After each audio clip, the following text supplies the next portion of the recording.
magiging makulimlim pa rin ang panahon bukas, isa na naman tinatawag na astronomical event ang posible nating masaksiyan. Alamin natin yan mula sa ating resident meteorologist, ang ating ekspertong totoo, si Ginoong Nathaniel Cruz. Mang Tani.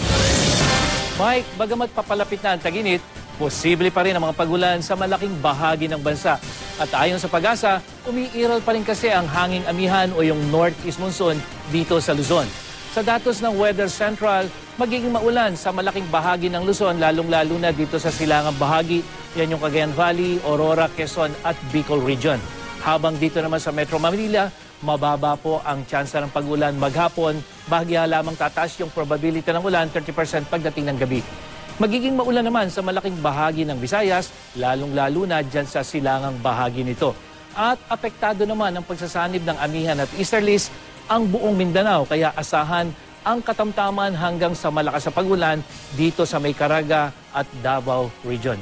Muling pinag-iingat ng Pag-asa ang mga maglalayag sa lahat po ng baybayin ng Luzon at silangang baybayin ng Visayas. At base sa wave map ng Weather Central, posibleng umabot po ng mahigit 3 metro ang taas ng alon sa mga nabanggit nating baybayin. Samantala Mike, bukas ng gabi, posibleng masaksiyahan ng pagdaan ng Comet Pan-STARRS. Masisilayan ito sa western horizon kasabay po ng paglubog ng araw. Maaring makita ang Pan-STARRS Comet sa loob ng 2 linggo malapit dito sa planetang Mars. At yan ang ating ulat panahon. Ako po si Nathaniel Cruz para sa I Am Ready, serbisyong totoo ng GMA News. Maraming salamat, Mang Tani.